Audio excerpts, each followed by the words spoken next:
class is a social relationship of domination and control that originates from the concept of private property. The relationship a person has to private property, that is, the means of production, or in other words, the property in society that allows the production of goods and services, defines what class that person belongs to. Those who own the private property in society are members of the bourgeois class, otherwise known as capitalists. Those who don't own private property and therefore must sell their labor for a wage are members of the proletarian or working class. This social dynamic is fundamentally coercive, unsustainable, and creates a constant conflict between these two opposed classes in society.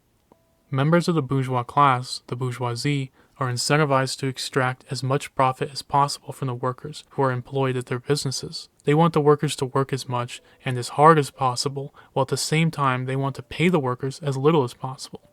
The workers, on the other hand, want to work less and live more. They want to take back the time stolen from them, to own the full value of what they produce, and to work for their own needs and desires.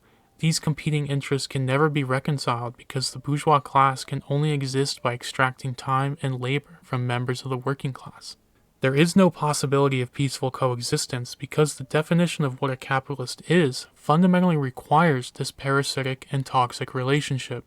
The capitalists hold power over workers in the form of their private property rights and use that power to dominate and control them so that they produce as much surplus value for the company as possible. One reason this class conflict is so toxic and unsustainable is because the capitalist is given the power to dominate other people for no rational reason. They aren't better or smarter than the workers as they would have them believe. They merely have ownership over the means of production, which ultimately originated from some type of physical force, if not from the capitalist alive today, then from somebody in the past. These people are able to use their private property to continue to coerce and force people in society to do things they don't want to do, like show up for work for most of the day to a job that they hate, because those workers live in a society that requires money to buy the goods and services necessary to survive. If the workers refuse to engage in wage labor, they'll simply die, or else be forced to beg for the charity of somebody else. These workers must agree to subjugate themselves to the capitalists, who have no real reason to have power over them. These capitalists are then able to make important decisions about their workers' lives, and generally the lives of other people in society. But they are fundamentally disconnected from the consequences of their actions, and those workers who suffer from those consequences are also fundamentally disconnected from the power necessary to resolve their problems. Capitalists don't have to live with the reality of being a wage worker because they aren't wage workers. They may not even know a single worker outside of their business, but instead spend all of their time with other members of the bourgeois class. They do not have access to the various informational inputs that the workers experience by being wage slaves.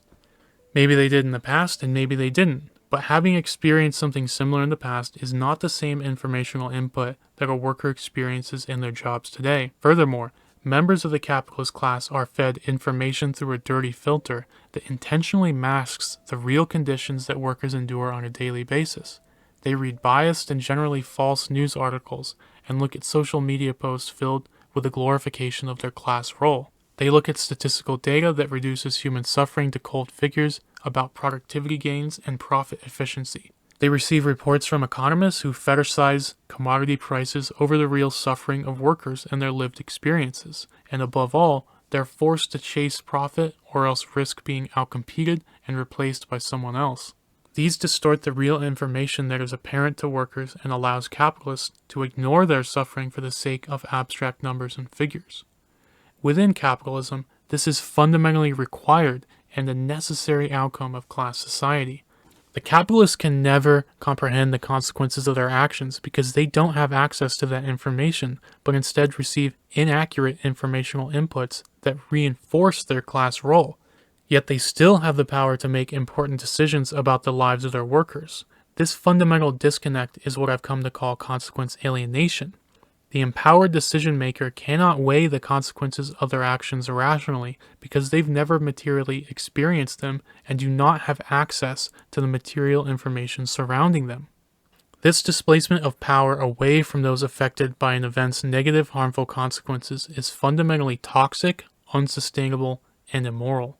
Consequence alienation allows the separation of responsibility and power for fixing a problem away from those necessarily isolated individuals who are harmed by it, and instead gives that power to disconnected others who might even benefit from that situation. When the person who has the power to fix an injustice doesn't experience the material consequences fully for themselves, they may act in ways that appear to be irrational from the outside, but that may actually be rational according to the information they've experienced, and therefore they can continue to perpetuate or even multiply the injustice, while at the same time thinking that the outcome is good. This is one of the reasons why class conflict is necessarily unfixable and unsustainable so long as those classes exist. The key to understanding this is not to think about consequence alienation on an individualistic basis, but instead to understand the systemic function of granting power to disconnected people.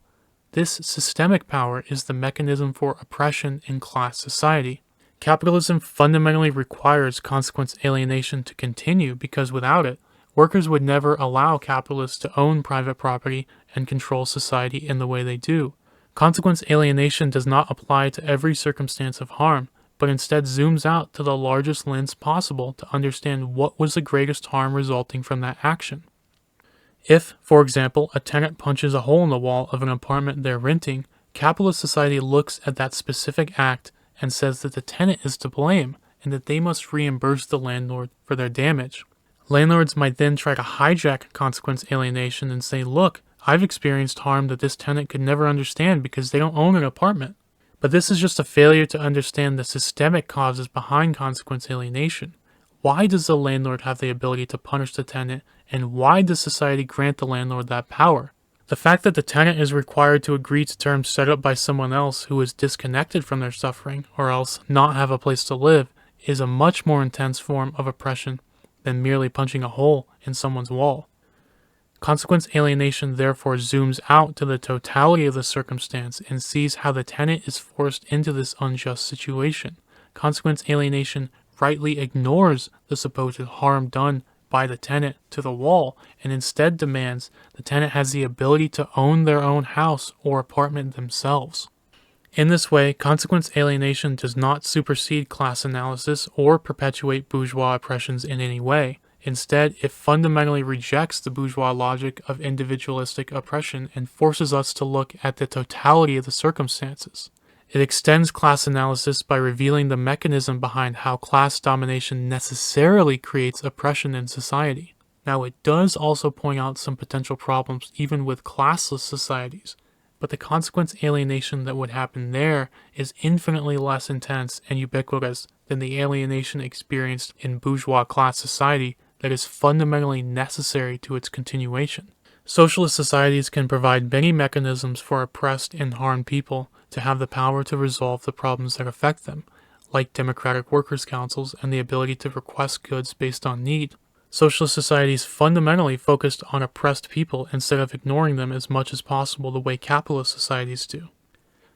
Consequence alienation is a new concept that extends Marxist alienation by focusing on the power that is granted to people disconnected from the negative consequences of an action. In future videos, I'll describe how consequence alienation fits into a larger framework of a socialist society that strives to eliminate alienation, class, and the inherent contradictions that arise from it. Please like, subscribe, and comment if you thought this was interesting in any way, and check out my Substack in the links below to find a more in-depth analysis of this concept and get a sneak peek at some of the upcoming topics for this channel.